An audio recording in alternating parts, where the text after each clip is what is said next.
Assalamualaikum warahmatullahi wabarakatuh. Waalaikumsalam warahmatullahi wabarakatuh. Alhamdulillahilladzi akramana binabiyyina Muhammad sallallahu alaihi wasallam. Walhamdulillahilladzi akramana bidzikri wassalati wa tilawatil qur'ani. Asyhadu an la ilaha illallah wa asyhadu anna Muhammadan abduhu wa rasuluh. Allahumma salli wa sallim wa barik ala sayyidil alimin, sayyidil mursyidin, sayyidil anbiya wal mursalin, sayyidina Ahmad, sayyidina Muhammad wa ala alihi wal mahdi khalifatihi wa sallim. Yang sangat saya hormati sahabat saya, kalau di Sunda tuh manggilnya ajengan. Ajengan. Ajengan Agus ya, bener ya? Masya Allah. Semoga Allah baguskan lahir batinnya. Ada Yusufnya belakangan? Nah, Ucup. Nah, kalau di Ono tuh Ucup manggilnya. Dan juga ternyata Ustadz Abdul Karim ini abang dari sahabat saya, Ustadz Abdurrahman Soleh di Alor. Kami dulu pernah ke Pulau Alor. Masya Allah. Ternyata ketemu juga di sini. Antum terdampar atau jatuh dari pesawat? Alhamdulillah. Kalau orang Sukabumi biasa ya. Udah banyak kita lihat. Tapi orang Alor nih terjun dari pesawat. Semoga berkah Ustaz Abdul Karim ya. Para asatiz, para masyaikh ya, keluarga Ajengan Hasan yang dari kemarin baca Quran. Hasanallahu wajhak wa sautak. Amin ya rabbal alamin. Waduh, ajib. Bapak Ibu, tadi itu yang ngajar gendang-gendang itu siapa, Bu? Beliau? Bukan, siapa? Ada yang lainnya? Nabi Khidir. Baik. Kita temanya menarik nih. Peranan Thariqah dalam membangun peradaban. Di MUI waktu awal saya datang, kita memulai dengan lagu Indonesia Raya. Dan Bapak Ibu pasti sudah hafal lafaz yang ada dalam lagu Indonesia Raya. Bangunlah. Hafal enggak lagu Indonesia Raya? Jangan-jangan ini teroris ini. Bagaimana bacanya? Bangunlah jiwanya. Oke. Saya pernah nggak hafal, Bu, karena dulu mengharamkan lagu Indonesia Raya. Tapi ternyata isinya Islami sekali. Bangun jiwa dulu, baru bangun raga. Ternyata yang mendirikan bangsa ini orang-orang yang nggak jauh daripada Thariqah. Anak dari Hadratus Syekh Hashim Asy'ari, namanya Kiai Abdul Wahid ya. Biasa kita sebut Kiai Wahid Hashim. Itu mengamalkan ilmu dari banyak kiai, salah satunya ayahandanya. Ayahandanya kan Hadratus Syekh Hashim Asy'ari, murid daripada waliullah Syekhana Khalil Bangkalan. Itu pengamal thariqat. Punya hizib, punya ratib. Terhubung kepada thariqat Naqsyabandi, juga Qadiri, juga Syazili, juga Ba'lawi, juga Khalwatiyah. Ada Bung Hatta. Bung Hatta itu nama aslinya kalau saya dengar dari kampungnya itu Attar. Tapi orang sana kalau baca R kan kayak orang Melayu biasa, Atta, jadi Atta. Ya, Muhammad Attar jadi Muhammad Hatta. Alauddin Attar itu adalah menantu daripada Syekh Bahauddin Naqsyabandi.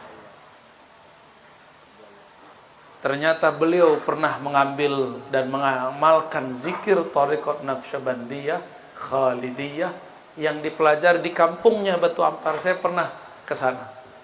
Bahkan kemarin pun dari sana. Ya, kita tunggu-tunggu tuh orang yang nantang-nantang kita nggak datang-datang. Di sono.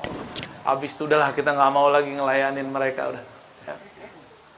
Buang-buang energi dan waktu. ramainya cuma di sosial media, ya. Ke depan saya udah nggak mau lagi. Kalau mau debat-debat sama mahasiswa kita aja. Karena yang ngajak debat ukuran-ukuran mahasiswa saya. Tuh kalau sombong begitu tuh ya. Astagfirullahaladzim.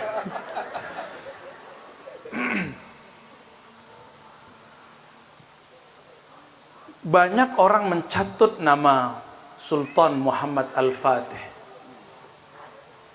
Muhammad Khan, nama awalnya Muhammad Khan. Bergelar Al-Fatih setelah menaklukkan Konstantinopel. Alhamdulillah kami diizinkan Allah ke sana. Jangan pernah ke sana ya? Belum. Kayaknya susah ke sana nih, pandemi. Tapi Turki buka selalu, ajib. Turki masih buka. Mereka masih waras lah ya. Negara lain udah banyak yang gak waras soalnya. Allah. Masih buka dan itu ajib dan gak ada karantina. Karantina ya. Ajib itu Turki. Semoga Allah jaga negeri-negeri yang menjaga peradaban-peradaban Islam.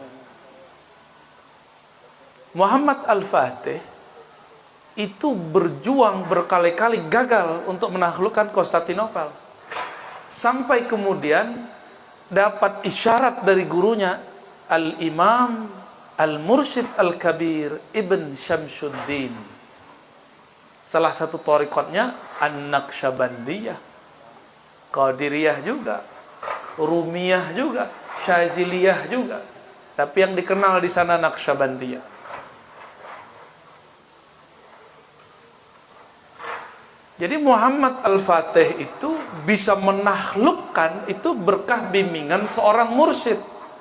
Sekarang banyak orang-orang yang mencatut nama Muhammad Al-Fatih tapi anti dengan tarekat sufi. Allah. Bener gak? Betul. Dia nggak tahu sejarah, berarti katanya paling tahu sejarah Kesultanan Turki ya. Yang senyum-senyum tuh ngerti itu maksud saya siapa ya. Malah menyesatkan akidah yang dianut Muhammad Al-Fatih. Muhammad Al-Fatih itu akidahnya Maturidiyah, kembarannya Asy'ariyah itu dalam ilmu akidah. Dan alhamdulillah kami 2019-18 saya diizinkan Allah ke Samarkand dan ziarah di sana. Tiba-tiba batin kami pengen baca surat Yasin. Nikmat, dan saya belum pernah merasakan nikmat baca surat Yasin kecuali di makbarah kuburan Al-Imam Abu Mansur Al-Maturidi, wafat tahun 333 Hijriah. Sekarang udah 1423 Hijriah. Ternyata di kuburan itu, ini luas sekali ajengan. 400 ulama bernama Muhammad. Jadi itu makbarah Muhammadiyah namanya. Muhammad. Dan beliau itu seorang petani anggur, petani apel, tergantung musimnya. Jadi beliau ini ulama plus suka sedekah. Kalau di sini apa yang mau ditanam tanahnya begini? Iya. Akhirnya jangan nanam kolbu aja ya. Alhamdulillah. Itu akidahnya siapa? Muhammad Al-Fatih. Muhammad Al-Fatih itu bermazhab Hanafi. Bermazhab dia. Sekarang nama beliau dicatut, semangatnya diambil, tapi gerakan keruhaniannya gak diambil. Bisa gak mencapai apa yang dicapai beliau? Gak akan bisa. Maka saya menghimbau siapapun yang mengambil nama beliau, ikuti jejak beliau. Khilafah, kita semua merindukan khilafah, tapi bukan khilafah yang memberontak. Nabi tidak pernah menurunkan satu berhala pun dari kota Mekah, dari Ka'bah. Gak pernah. Berapa tahun Nabi dakwah di Mekah? 10 tahun. Gak pernah nyinggung Tuhan-Tuhannya. Ya gak ada. Maka amar ma'rufnya itu beda. Amar ma'rufnya butuh ada kesabaran. Sampai datang masanya Allah sudah berkalam kun, maka itu berhala turun dengan sendirinya. Yang menurunkan itu orang Mekah yang dulu nyembah itu. Bukan Nabi yang nurunin. Nabi perintahkan, ini perintah dari Allah, kalian yang dulu nyembah itu, yang sedang masuk Islam turunin 300. Berapa jumlahnya? 313. Hati-hati jumlah 313. Itu jumlah Nabi 313. Jumlah wali Allah 313 pangkat kutub. Tapi kutub setan juga 313.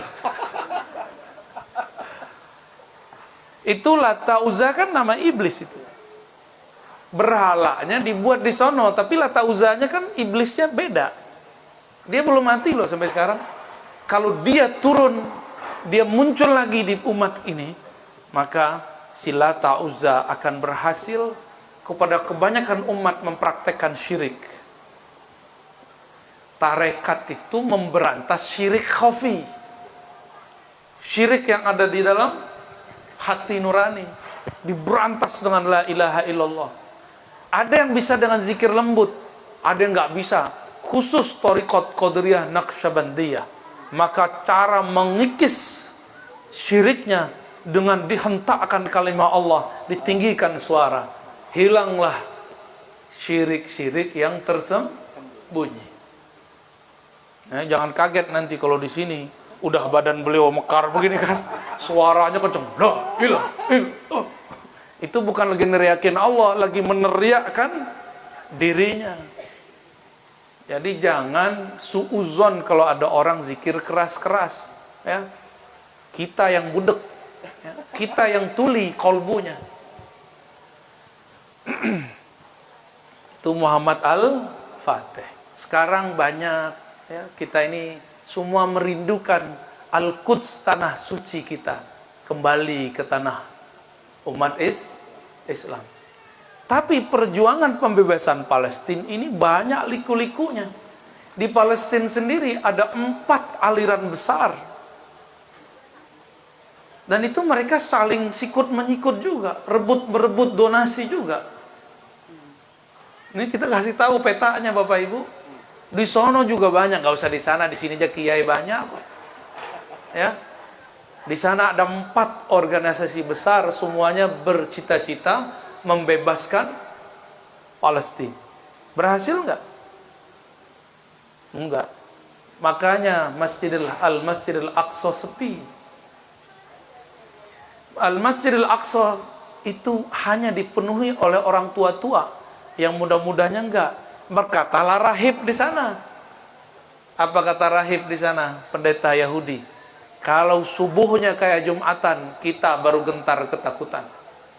Itu maksudnya di sono. Kata rahib Yahudi ini diambil sama kawan-kawan kita di Indonesia. Muncullah pejuang subuh. Bagus, pejuang subuh itu keren, saya senang sekali. Tapi salah niat, salah motivasi.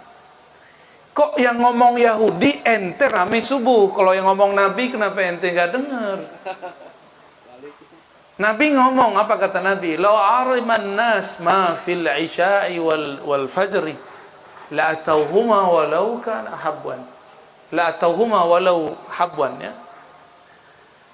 Seandainya manusia tahu apa rahasia isya dan subuh, maka mereka akan ramaikan subuh walaupun datangnya merangkak.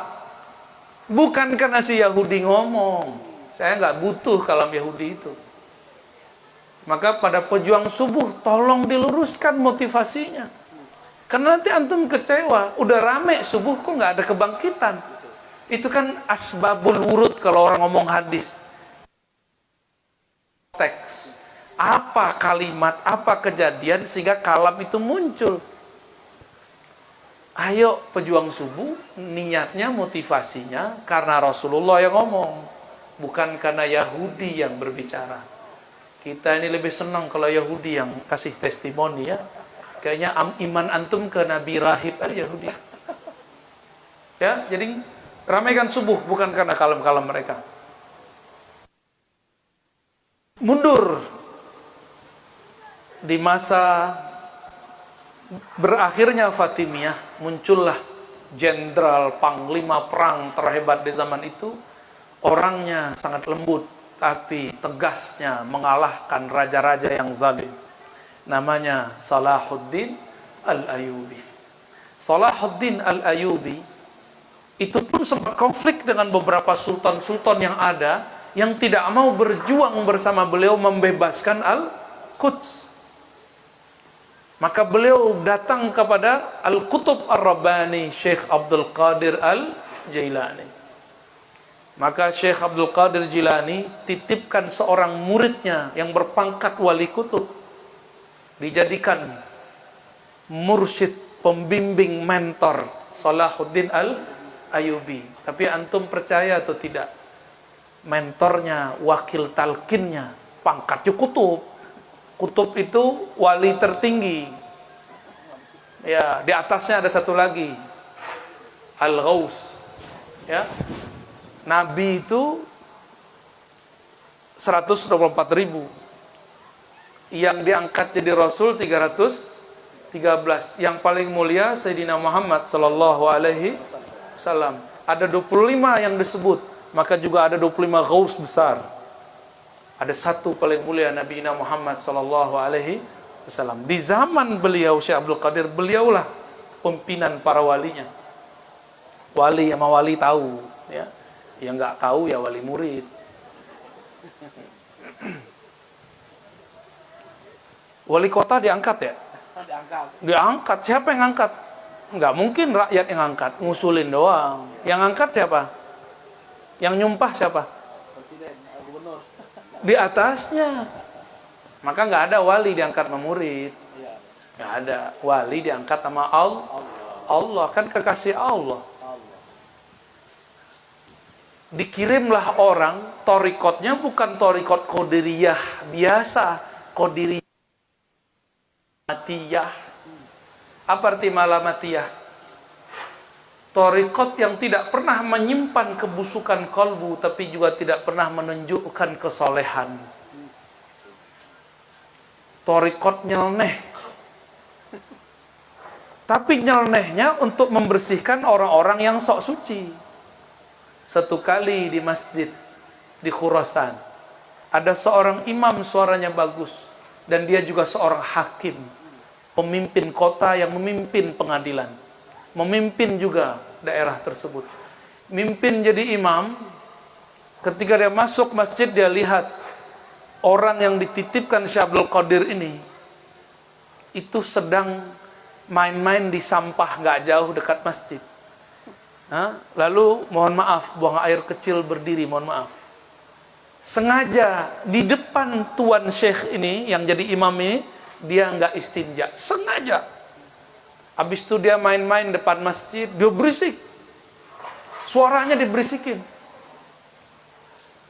Masuklah si Pak Hakim ini ke dalam masjid, dia pimpin sholat. Tapi dari awal takbir sampai assalamualaikum dia tidak ingat Allah. Yang dia ingat, itu wali, kok wali gila. Kok yang diyakini wali itu gila. Kok wali nggak istinja. Kok wali berisik. Apa dia nggak punya iman? Kafir kali ya. Dalam hatinya berkecamuk gitu. Berkecamuk. Dia sujud, dia ingat-ingat, awas nih, habis sholat gua habisin nih. Dia bangkit dari sujudnya, yang dia ingat itu terus. Tambah keraslah suaranya si wali yang Malamatiyah ini. Ya. Selesai sholat, langsung disidang di tempat. Jadi dia assalamualaikum nggak zikir, langsung belah jamaah, dia keluar. Dia kata-kata itu, kafarta billahil azim, tazandaqta billahil azim, kamu zindik kepada Allah. Jadi jangan heran nanti Pak Kiai Ajengan dituduh zindik. Selamat kepada alam kezindikan. Ya, nanti nih Ajengan Hasan, siap-siap, ntar kan zikirnya keras juga tuh. Ya. Siap-siap dituduh sesat, ya. Selamat, Anda menjadi orang yang disesatkan. Ya. Siap-siap nanti dituduh tawasulan itu syirik. Udah mulai. Siap-siap nanti dibid'ahkan, ya. Ahlul bid'ah. TBC. Di samping saya ahli bid'ah ini ya. Ahli bid'ah berapa? TBC. Nah, kalau dulu zaman-zaman dulu TBC, sekarang dua aja. Sunnah bid'ah. Sunnah bid'ah. SB. Ya. Enggak sunnah bid'ah. Nabi enggak pernah pakai celana jingkrang, dia pakai, ya. Nabi pernah pakai gamis begini enggak pakai? Baru menengok aja. Wah, berarti dia nggak tahu juga ya. Sama, saya juga nggak tahu. Ini baju begini karena guru saya dulu pakai begini. Nah, gitu, betul ya. Nabi di hadisnya pakai sarung, pakai jubah luar begini. Ini sunnah ini. Pakai jubah luar ini sunnah. Silakan dipakai begini. Ya. Beli sama ya.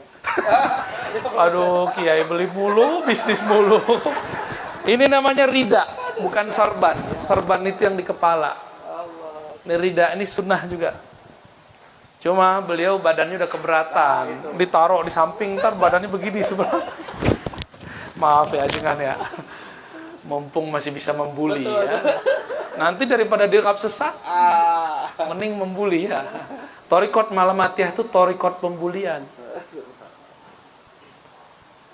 Di sidang lah ini orang, di tengah jalan, di depan orang. Ternyata orang ini yang mimpin sholat ini nggak nyembah Allah lagi sholatnya. Dia nyembah emosinya, amarahnya sendiri. Yang kebayang wajah si wali yang dianggap gila ya. Akhirnya orang yang dianggap wali gila ini ngomong. Orang gila ngomong gimana? Ngomongnya benar. Wahai Tuan Hakim, Tuan Syekh, Tuan Imam, apakah engkau tahu semua ilmu Allah?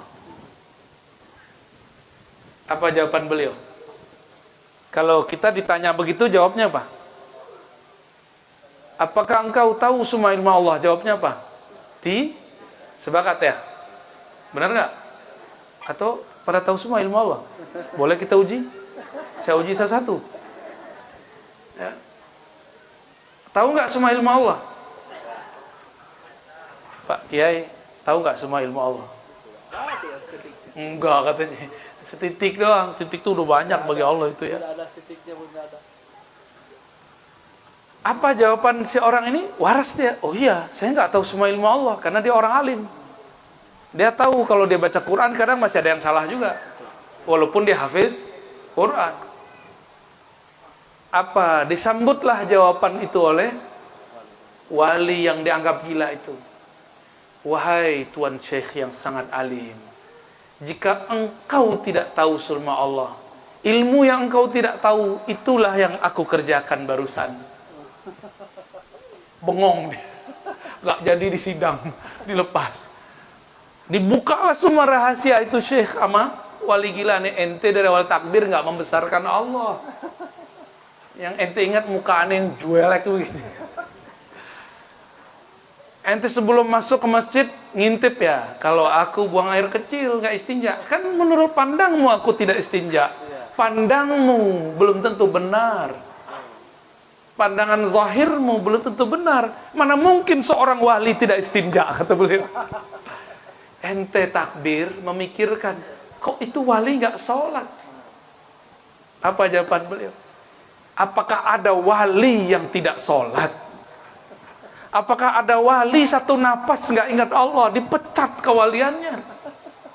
Kalaupun ada, pasti dia taubat kepada Allah Subhanahu. Nangis itu Tuan Hakim. Jadi muridnya. Besok-besok jadi muridnya. Itu pemimpin kota, hakim agung, jadi muridnya. Caranya begitu dia. Dia nggak pernah menunjukkan kesolehan. Ini kan nggak pernah, nggak kelihatan istinja. Nggak kelihatan sholat, bukan berarti nggak sholat. Nggak kelihatan bersih. Saya menjelaskan metodologi kewalian itu disalahpahami, dipotong-potonglah oleh orangnya hasid. Apa kata mereka? Ar-Razi punya wali, walinya gila. Tahu nggak? Tahu videonya? Terus mereka framing ulang foto-foto, video-video, itu orang gila beneran yang ditunjukin. Yang saya maksud wali yang dituduh gila itu siapa? Zaman sekarang itu namanya Al-Habib Syekhan. Marga famnya Al-Bahar. Fam tua juga itu. Zuriat Rasulullah Sallallahu Alaihi Wasallam. Mereka yang dasar nggak punya adab kepada zuriat Nabi Sallallahu Alaihi Wasallam. Dasar nggak punya cinta kepada kekasih Allah. Yang dia dengar di YouTube, di sosial media, kata orang Habib Syekhan ini bukan Habib, orang gila. Itulah walinya Ar-Razi. Jika Hawan Syekhan itu gila, mungkin Ar-Razi lebih gila. Ini beberapa waktu yang lalu, saya habis majelis, suara saya serak. Kita majelis jam 12 malam sampai jam 3. Saya mau ada majelis lagi, ba'da subuh. Tiba-tiba orang bilang, Wan Sekhon datang. Maka saya segera turun dari tempat kita istirahat untuk nyalamin beliau sekaligus berangkat. Ternyata beliau sudah bolak-balik keluar dari rumahnya. Terakhir yang ke-10 kali, bawa sesuatu di mobilnya. Yang dibawa apa enggak? Tahu enggak, Ajengan? Sirih. Saya itu biasa bawa permen, ngilangin serak. Tapi permen itu kan kimiawi. Mungkin mesti merusak organ di dalam diri saya, dalam tubuh. Maka gampang lelah waktu itu. Itu Wan Sekhon bukan dokter. Ar-Razi, dokter kata orang di kampus. Yang gila itu kata ente, itu ngasih saya sirih. Saya sembuh dengan sirih itu, dengan izin Allah. Dokter nggak ngerti, sirih depan rumahnya bisa ngobatin serak. Orang gila kata ente, itu bisa nyembuhin dokter. Kira-kira mana yang lebih pintar? Mana yang wali? Paham maksud saya? Orang itu ngelakon aja. Dia itu sandiwara depan kita itu. Kita ini mandang dia dengan suuzon atau mandangnya dengan husnuzon. Ini latihan sir, latihan mata batin. Kita ini buruk sangkakah kepada orang atau baik sangka? Ini di sini orang zikir keras-keras. Banyak lagi yang komentar. Tuhannya Ajengan Agus itu tuli. Zikir keras-keras. Zikir keras-keras. Kalau musik boleh keras-keras, ya. Hebat ya. Wali ya. Salahuddin dikirimlah untuk dia wali yang dianggap gila ini, yang suka nyamar, suka ngelakon, suka menghancurkan egoisnya orang, menghancurkan kejahilan orang yang alim. Orang jahil itu sih berarti sisi kejahilan. Kejahilannya orang alim merasa alim, itu kejahilannya. Aneh nggak? Kejahilannya orang alim merasa alim. Alimnya orang awam merasa bodoh. Hebat kan?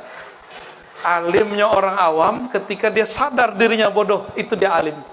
Masih disebut alimkah orang yang masih disebut bodohkah orang-orang yang merasa dirinya bodoh? Dididiklah Salahuddin Al-Ayyubi biar nggak terlalu serius, penampilan itu biar ganti-ganti. Jadi saya yakin nih Pak Kiai ini bajunya banyak. Karena sudah bikin pesantren harus pakai baju yang dianggap kiai sama orang. Aslinya ini pakai levis juga nih. Jangan-jangan ya dulu pakai celana pendek juga ya. Grup band kan. Tinggal brewoknya dianeh-anehin dikit. Topinya bukan topi itu ya Pak Kiai. Oh, alhamdulillah. Alhamdulillah. Berarti aneh salah orang nih. Salahuddin Al-Ayyubi dididik supaya bisa menjadi orang yang zahirmu lain, batinmu bersama Allah. Zahirmu ma'a ghairillah wa qalbuka ma'allah. Zahirmu bersama makhluk, batinmu bersama Khalik. Itulah yang disebut, yang diajarkan dalam hadis qudsi. Man zakarani fi nafsihi, zakartuhu fi nafsi. Yang sebut-sebut aku dalam kalbunya, dalam dirinya, dalam jiwanya, aku akan sebut dia di dalam kedalaman rahasia zatku. Allah. Itulah ilmunya Wan Sekhon. Itulah ilmu gurunya Salahuddin.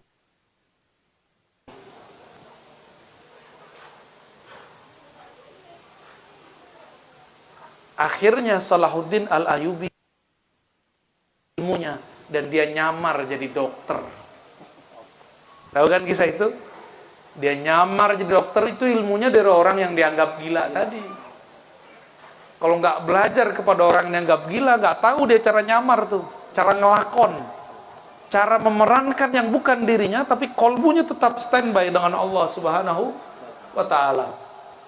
Nyamar. Panglima perang salib sedang mengalami sakit keras. Biasanya wali-wali aneh ini punya ilmu mengobati. Tadi si dokter diobati oleh siapa? Wali yang antum anggap gila itu. Sembuh. Sampai sekarang tolong sediakan daun sirih. Kayak orang-orang tua dulu sampai sekarang. Lu ke Bunda, ya Bunda ini Haji Novi, saya tolong sediakan sirih. Sekali aja saya makan sehari. Cocok untuk munsyid seperti antum, ajengan. Jadi perutnya nggak masuk angin lagi, coba masukkan sirih. Ya, 3 pagi, 3 malam. Ya, 3 pagi, 3. Ya, sholawat, kirim Fatihah buat Nabi sallallahu alaihi wasallam, buat wan sehat. Ya. Insya Allah tuh mujarab itu. Ya. Ya, kunyah aja kan. Sirih ini seperti hidup, awalnya pahit, lama-lama ya. Pahit dulu ya. Pahit dulu. Oh, mau disikat dulu pesantrennya, ternyata dapat tanah 1.300 ya. Alhamdulillah. Pahit dulu baru manis. Dicaci maki dulu, baru Allah pertahankan akidah yang kita sedang perjuangkan. Bapak Ibu, tidak sedikit yang mencaci maki saya. Berkeyakinan, siapa yang sebut namanya dalam kesunyian, dalam dirinya yang terdalam, Allah akan sebut-sebut namanya di dalam zatnya. Siapa yang sebut nama Allah dalam keramaian, Allah akan meramaikan namanya di keramaian para wali, para nabi, malaikat-malaikat. Bukan hanya malaikat, para nabi, para wali. Maka wali-wali yang sudah masyhur dulu di langit sana, baru muncul di sini. Jangan terkenal dulu di bumi, nyundul langit nggak nyampe-nyampe. Diyakini wali oleh 1 juta umat, 1 miliar umat, nggak akan pernah diangkat jadi wali kalau Allah tidak pernah menyebut nama dia dalam zatnya. Mereka lah yang disebut wali-wali Allah subhanahu wa ta'ala. Maka dalam Thariqat Qadiriyah Naqsyabandiyah, Pangersa Uwa Ajengan Jejen, Abah Anom, ya, Sahibul Wafa Tajul Arifin, zikir pertama itu keras, lembut, biar dapat dua-dua hadis itu. Zikir keras di depan khalayak, zikir lembut di dalam kedalaman diri. Semoga para pengamalnya diberkahi oleh Allah Subhanahu wa ta'ala. Gak usah cari ilmu yang aneh-aneh, cari jimat. Zikir aja la ilaha illallah 100 kali pagi. 5, itu angka asror namanya. 100 dari hadis, ahli hadis. 165 dari ahli thariqat, ada riwayatnya juga. Sama-sama riwayat, cuma ini riwayat ahli hadis 100 kali. Riwayat ahli thariqat 165 kali. Riwayat ahlul haqiqah 70.000 kali. Itu namanya zikir fida atau zikir ataqah, zikir pembebasan. Salahuddin Al-Ayyubi diajarkan juga zikir penyembuhan. Coba lihat, Abah Anom punya pondok Inabah kan? Itu berkah la ilaha lagi obatnya kecuali itu.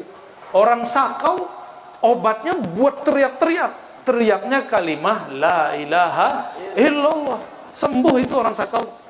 Jadi kalau ada keluarga, teman, saudara mau dibebaskan dari ketergantungan kepada narkoba, antar ke pondok Inabah. Insya Allah sembuh. Insya Allah. Malam-malam biar dia bisa melawan sakaunya, diberikan air yang dingin, air dari gunung tuh, ya, air mata air disiramkan. Tapi biasanya ada muqaddimah dulu biar nggak kaget badannya.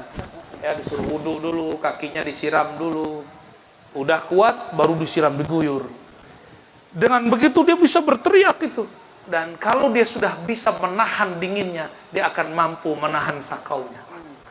Banyak ilmu asrar-asrar di tangan beliau. Siapa yang mengamalkan zikir la ilaha illallah, maka Allah akan jadikan lisannya menjadi obat kalbu, hembusannya menjadi obat tubuh. Jika Allah izin. Jika Allah, kalau nggak izin ya walaupun 1000 kali baca la ilaha nggak sembuh-sembuh juga. Yang pasti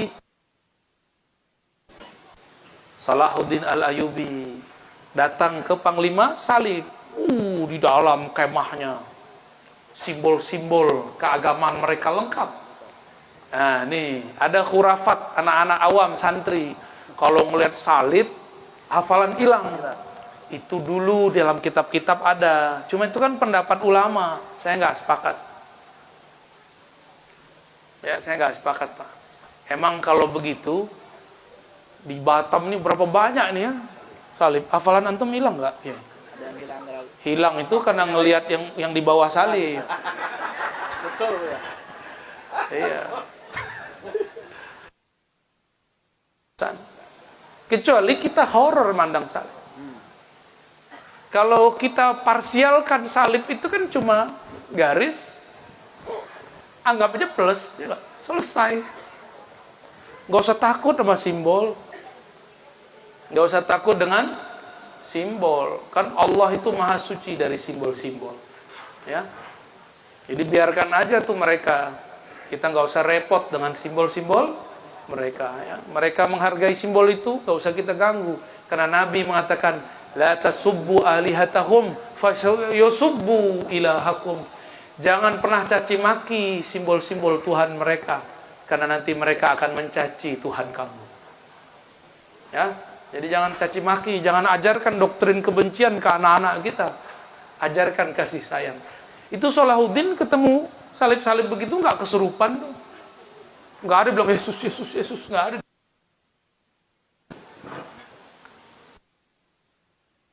Diajaklah ngobrol itu panglima salib, panglima perang salib. Ngobrol, segala macam, selesai.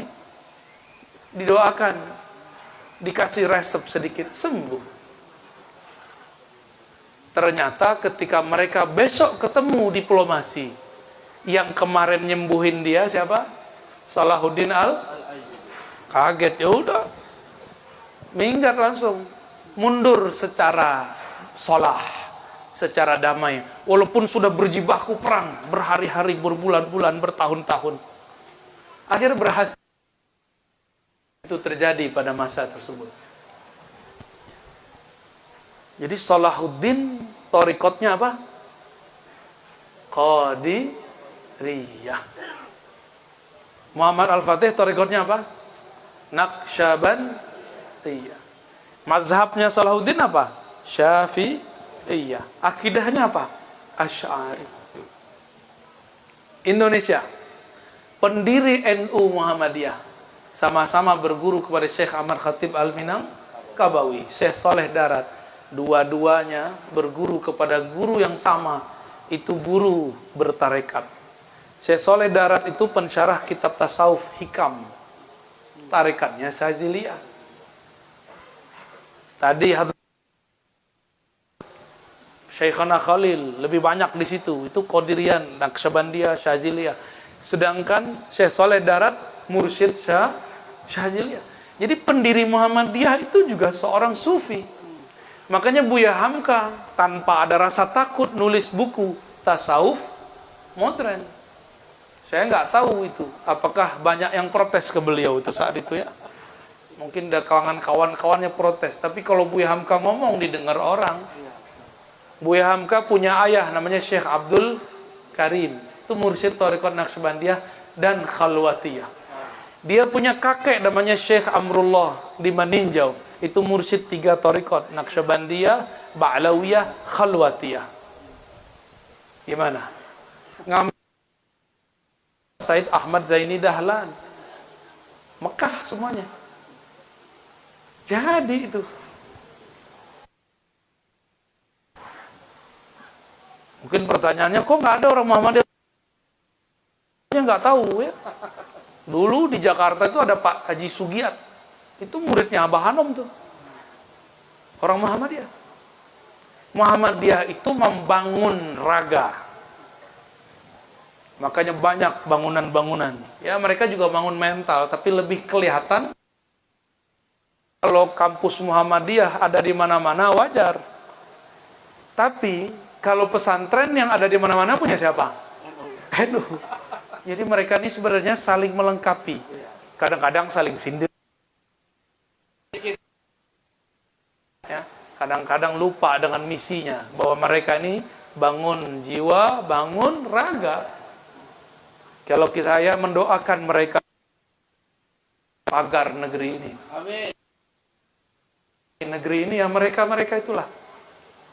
Karena azas mereka azas yang sangat kuat. Bapak Ibu Saudara sahabat yang dimuliakan Allah, yang mendirikan bangsa ini pun orang-orang setan mau diam nggak? Ya. Nggak bakal diam. Maka setan membisikkan kepada wali-walinya, wali setan, tapi apa kata setan? Orang kalau bertarekat gila. Ar-Razi walinya gila. Ya. Ahli bid'ah, suka dongeng dan khurafat. Tapi pakai kopiah kayak kita. Berjenggot, lebih panjang jenggot aneh aja kan. Antum benar-benar ahli bid'ah. Jenggotnya lebih panjang dari aneh. Tapi ngomongnya ya salam, ya Allah. Rasulullah enggak kayak mereka. Ya. Saya bani cuma ngeritik aja. Ngeritik kan beda dengan cimaki. Kita di pesantren ada namanya Bahsul Masail. Itu biasa tuh kritik-kritik tuh. Di pesantren begitu. Ketika masuk kampus lebih dahsyat lagi. Satu skripsi dibimbing oleh 2 orang, diuji oleh 4 orang.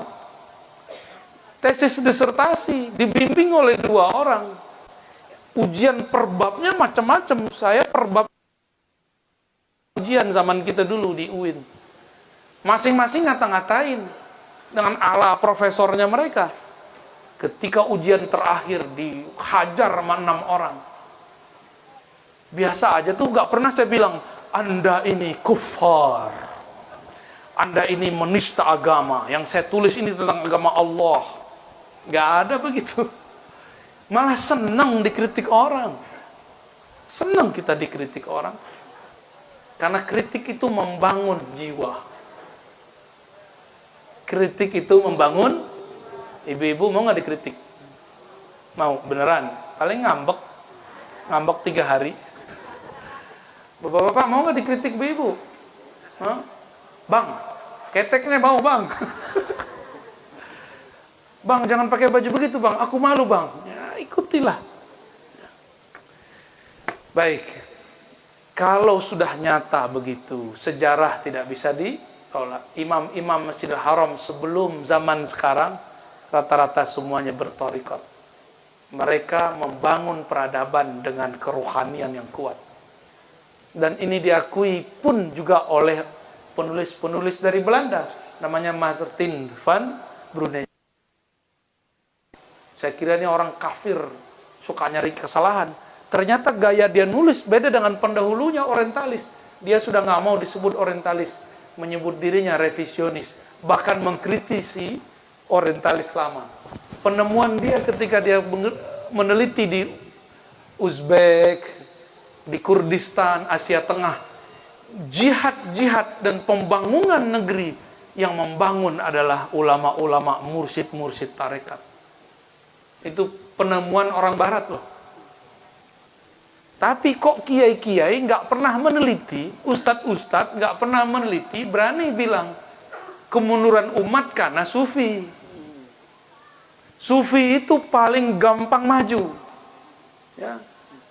Kenapa paling gampang maju? Dia nggak cinta duit, dapat duit untuk istrinya dipotong kayak tadi. Untuk anaknya dia kurangi.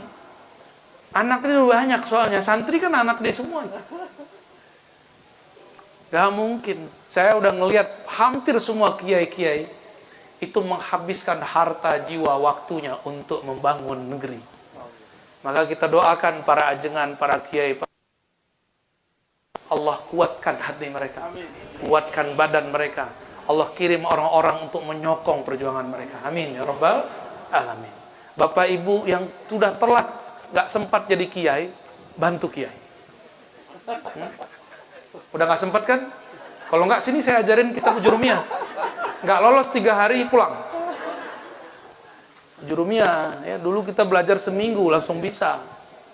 Langsung bisa menerjemah dan mengi'rab, menjelaskan gramatikal Quran min awalihi ila akhirih. Dulu, kalau sekarang lebih insya Allah. Berkat para guru, para kiai. Maka kami ini tanpa bimbingan, tanpa tamparan mereka, tanpa gebrakan meja mereka, nggak jadi orang. Umur paling takut dibentak orang. Tapi bapak saya nggak pernah bentak. Bapak saya nggak pernah bilang kau, ang, itu nggak pernah, sekali seumur hidup sekali aja. Waktu saya mengkritisi beliau. Jadi saya juga berani kurang ajar tuh kritisi bapak saya itu. Keluarlah kalimat kau. Kalau di sana panggilnya ang, bukan ajengan aang, bukan. Sahib antum. Ang itu kasar itu. Kau artinya. Bapakku lagi marah nih. Langsung stop kita. Sama kiai, saya dibentak meja, disuruh berdiri. Seumur-umur hidup saya cuma sekali disuruh berdiri sama kiai. Dan sekali dibentak di depan jamaah, di depan murid-murid santri. Tapi efeknya apa? Saya nggak takut lagi berdiri di depan. Efeknya apa? Itu dulu beliau lempar itu. Dihempaskan kertas yang saya tulis. Cuma salah nulis waw. Nulis bahasa Arab lancarnya, nggak perlu mikir. Ngetik pakai, nggak perlu ngelihat keyboard. Udah begini aja udah jalan ya. Alhamdulillah. Jadi muridnya jadi ulama. Kalau wali gentak murid, wali menghardik murid, itu muridnya akan bakal jadi wali. Kalau wali santri, wali murid, belum tahu. Ya. Gurunya kiai pendakwah, muridnya jadi pendakwah. Gurunya ahli hadis, muridnya jadi hadis. Gurunya wali, pasti muridnya jadi wali. Kiainya jalan-jalan. Berat jadi kiai itu. Karena dia harus standby di sini. Coba aja lihat, keluar beberapa hari, itu kacau itu di pesantren. Bener nggak? Ajengan? Pasti begitu. Kiai itu kayak induk ayam, harus ngangkremin. Apa yang diangkremin? Telur. Umurnya berapa kalau telur biasa menetas? 21, 22, 23 hari ya. Kalau dia sering keluar, masuk nggak? Itulah sering kenapa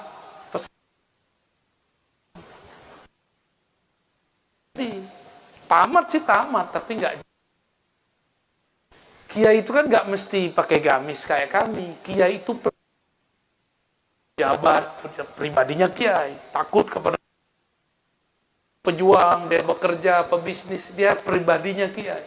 Rasulullah itu kan memerankan semua pengembala domba, kurma, apalagi sebagai pedagang, apalagi pemimpin, konsultan, semua nggak ada. Mau gaji Rasulullah berapa? Beliau direktur zakat yang urus. Beliau langsung terima, sampai settle semua para sahabat udah tahu pola-pola Nabi, baru Nabi diwafatkan. Disitulah mereka pecah itu. Rasulullahnya satu, ilmunya sekarang ada 4 mazhab, ada 2 aliran besar akidah Ahlus Sunnah, udah 6. Ada kitab hadis ratusan, ada torikot ratusan. Di Indonesia ditulis 40, itu semua sumbernya Rasulullah. Nggak pernah kuliah, tapi lebih pintar daripada dokter. Karena langsung subhanahu wa ta'ala. Itu yang dapat saya sampaikan. Maka saya mengajak, mari berakidah Ahlus Sunnah, jaga mazhab fikih kita dengan benar, dan bertarik anaknya sallallahu alaihi wasallam. Ya. Udah, Ustaz. Boleh.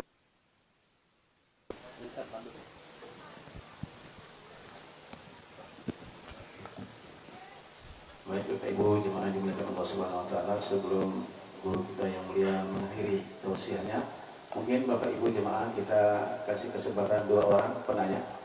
Ya, silakan.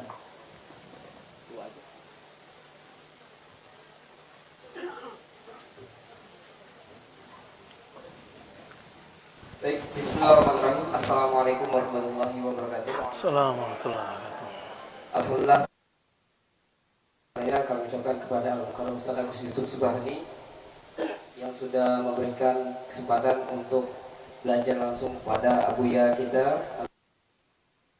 Ar-Razi MA. Semoga Allah Subhanahu wa taala senantiasa memberikan rahmat. Amin ya Rabb. Amin ya Rabb. Perkenalkan, nama saya Muhammad Zaki Wardi dan alhamdulillah kita sering kebetulan sibuk di radio juga, yaitu di Radio Siala. Jadi Buya, langsung saja saya ingin menanyakan berkenaan tentang apakah seorang pengamal thariqat itu hanya boleh mengamalkan dan tidak boleh menggabungkan antara satu thariqah dengan thariqah lainnya, karena dikhawatirkan akan terjadi kerancuan dalam berthariqah. Yang kedua, apakah ketika seorang sudah berbaiat dengan satu thariqah kemudian berbaiat dengan thariqah lainnya, maka baiat sebelumnya itu dianggap batal? Mohon penjelasannya, Bu ya. Jazakumullah khairan katsiran. Assalamualaikum warahmatullahi wabarakatuh. Assalamualaikum. Dulu thariqat zaman dulu itu kan muncul dari tasawuf yang penuh kedisiplinan. Maka tasawuf itu ibarat sekolah. Sekolah dulu sampai sekarang sama. Bisakah orang sekolah di dua tempat di jam yang sama? Bisa nggak? Paham? Dulu thariqat itu seperti sekolah. Sekarang thariqat nggak seperti sekolah, cuma jadi pelarian dan hiburan. Panik-panik baru ya, mau nyalek baru datang, ya nggak? Utang banyak datang ke Anak mau ujian datang ke ajengan. Jadi antum ini pelarian. Selamat jadi pelarian. Zaman sudah berubah. Maka thariqat itu sekarang bukan lagi seperti madrasah. Dia hanya menjadi satu oase ke. Tapi kalau udah bagi saya, waktu saya dulu mengendalikan thariqah, itu seperti sekolah, ada suluknya. Dalam suluk Naqsyabandi nggak mungkin saya mengamalkan Qadiri. Dalam saya suluk Qadiri, saya juga nggak mengamalkan. dalam suluk saya Syadzili, saya pun sisipkan amalan tarekat yang lain. Dalam suluk Idrisi pun kita tinggalkan, sisipkan yang lain. Begitulah terus. Boleh nggak seseorang tamat satu pesantren masuk pesantren lain? Boleh nggak? Kalau mau jadi pakarnya, tamat dulu satu pesantren, baru pindah pesantren lain. Tapi kalau mau selama-lamanya jadi santri kelas 1, ya pindah. Udah mau naik kelas, pindah. Tahun besok pindah lagi. Tahun besok pindah lagi. Selamat Anda menjadi santri abadi ya. Tapi ya begitulah. Untuk zaman sekarang, ikuti saja amalan guru-guru yang bersama. Kita ikut misalnya 4 majelis, ya udah kalau di majelis A kita ikut amalan fulan. Tapi kalau pulang kita istigharah kepada Allah. Ya Allah, aku mau mengamalkan kemana? Mursyidku yang mana? Tolong kasih ujub. Karena berthariqat beda dengan ta'lim. Berthariqat tuh ngamalin zikir. Kalau taklim guru boleh 1000, tapi mursyid cukup 1 orang.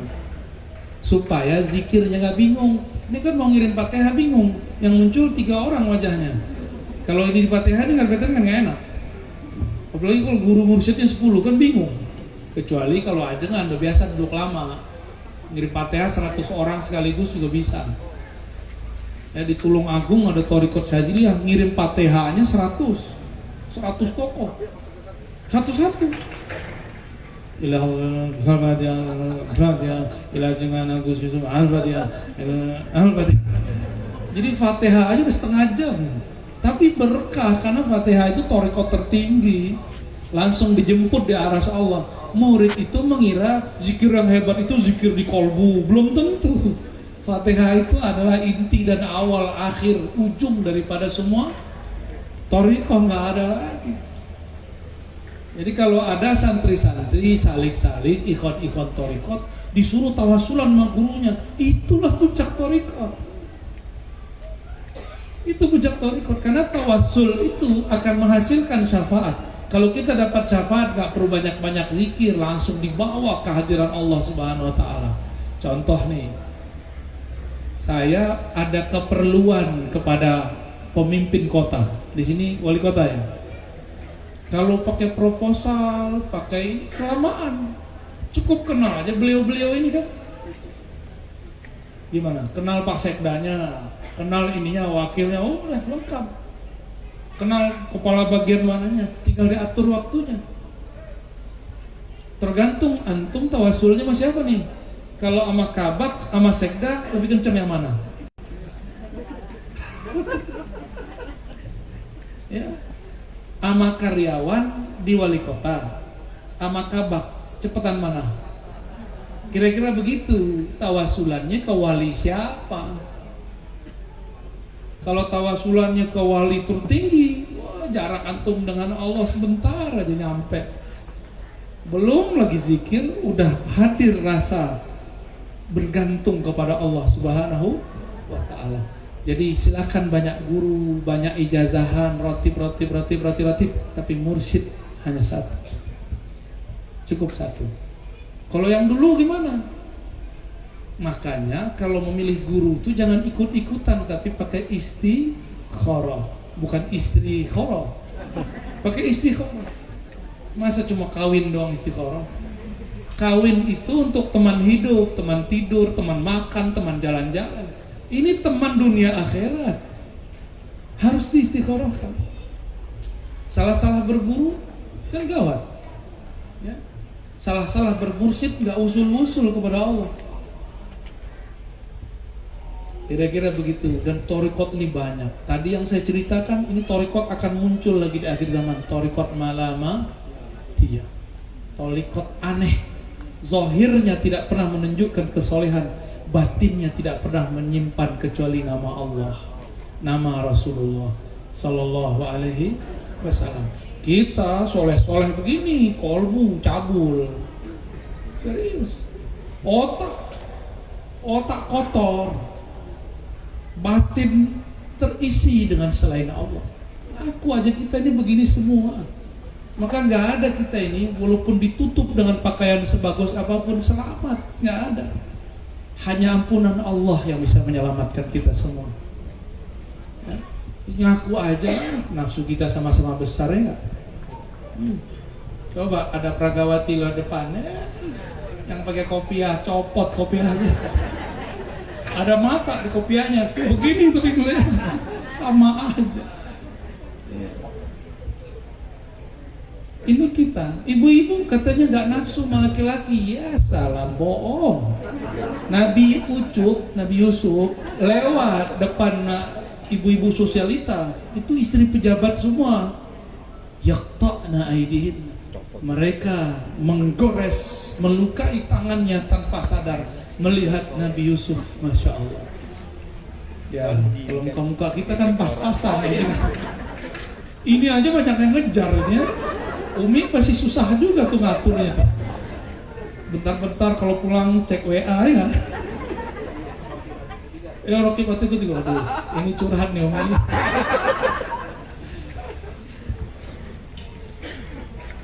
Ya gitulah. Jadi kalau kita pernah bermursyid sebelumnya, ingin ganti mursyid, jangan sembarangan. Kalau perlu minta izin dulu, Pak Yai, ajengan Tuan Syekh, saya istikharah, saya mau pindah kota, saya mau pindah kampung, supaya mudah, tolong diizinkan saya berburu kepada fulan. Itu cukup, salaman sama beliau lepas tuh, hatinya akan enak. Kalau enggak jadi goresan terus. Guru udah meninggal gimana? Datang ke kuburannya. Orang dikubur kan ngerti kita ngomong. Assalamualaikum ya al-kubur, ya. Jawab nggak mereka? Mau diajarin ilmunya? Ntar kabur. Tiap kali lewat ke kuburan kedengeran orang kirim Fatihah dong mas. Kirim lah. Itu mereka tuh berisik tuh ngomong itu. Untung kita nggak dengar. Kalau kita dengar, waduh capek. Siapa tahu di sini ada kuburan dulu kan? Kan kita nggak tahu. Inilah nikmat Allah. Allah tutup pendengaran kita dari yang gaib. Jadi istikharah ya Ustaz Muhammad ya. Cukup satu lagi, ibu-ibu ada yang mau tanya? Ya, silakan. Bismillahirrahmanirrahim. Assalamualaikum warahmatullahi wabarakatuh. Alhamdulillah wa syukurillah ketemu dengan Bu Ida di sini yang biasanya ngelihat di YouTube. Alhamdulillah wa syukurillah. Pertanyaan saya mungkin kemarin nggak sampai di Masjid KDA, bahwasannya yang membahas tentang maaf kaum sebelah. Nah sekarang itu berada di, saya merasakan di lingkungan saya, di teman saya dan di saudara saya, mereka sudah pindah ke sana dan mereka yang biasalah seperti bid'ah itu tadi. Nah bagaimana sikap kita jika nantinya akan pasti bertemu dan berbicara seperti itu, terutama di saudara saya sendiri. Terima kasih. Assalamualaikum warahmatullahi wabarakatuh. Assalamualaikum warahmatullahi wabarakatuh. Sikap kepada kelompok sebelah. Siapa kelompok sebelah itu? Kelompok sebelah itu kalau ada orang masuk ke sana, itu niat awalnya sebenarnya baik. Mereka itu pengen Islam yang kafah, Islam yang sempurna. Tapi sayang sekali, belum jadi mufti, belum jadi ustadz, udah berfatwa. Berarti belum kafah akhlaknya, baru kafah penampilannya. Mereka dapat hadis Nabi tidak pernah kecuali jingkrang. Itu kan hadis dia, yang kita dapat di Sahih Bukhari kan enggak. Ternyata hadis yang dimaksud hadis yang disampaikan ustadznya aja. Yang disampaikan Ustadz Ar-Razi nggak dipakai karena beda mazhab, dia anti mazhab. Padahal hadis sama Sahih Bukhari. Ikut Bukhari, ikut Ustadz. Imam Bukhari meriwayatkan bahwa Nabi juga pernah tidak jingkrang misalnya. Ini sebagai contoh. Sayyidina Abdullah bin Umar pernah mencukur jenggotnya. Itu pernah dilakukan. Maka Bapak Ibu yang dimuliakan Allah, kalau ada saudara kita sedang asik di alam sebelah itu, dimaklumi aja, nggak usah diajak debat. Nanti kalau ajak debat, ada aja lucu-lucunya ya, sama emosi-emosinya, sama keluar-keluar dari grup ya nggak? Mau konflik atau mau enak-enakan? Ya udah islah aja, ya. Kita ini nggak pernah mengatakan mereka ini kafir, syirik. Mereka yang mensyirik-syirikkan kita. Kita ini nggak suka membidah-bidahkan orang. Mereka yang bidah-bidahin kita. Jadi yang mulai mencari permusuhan selama ini siapa? Mereka kok. Kita yasinan nggak ada nyakitin mereka. Mereka nyakitin kita. Maka Bapak Ibu yang bukan Allah, wa'mur bil 'urf, ajaklah dengan kebiasaan yang ada. Khuzil afwa, maka berilah maaf. Jadi banyak-banyak maaf. Islam yang diajarkan Nabi tidak ada kebencian. Islam diajarkan Nabi banyak kesabaran, banyak maaf, maafin saja. Ya, cukup kami aja yang jotok-jotokan ya di atas mimbar begini. Bapak Ibu nikmatilah kajian-kajian kita. Kira-kira lebih kurang itu karena saya harus siap-siap check out ya, Bapak Ibu. Mohon maaf kepada Bapak Ibu yang baru datang, kami harus langsung balik ya. Bapak Ibu nggak perlu salaman lah ya nanti sama saya, cukup pakai kolbu, pakai hati ya. Assalamualaikum warahmatullahi wabarakatuh. Siap, golongnya gulung dari sini ke depan, gulung dari sini. Ente ke depan dulu. Kami ucapkan selamat datang kepada Bapak Imam Setiawan.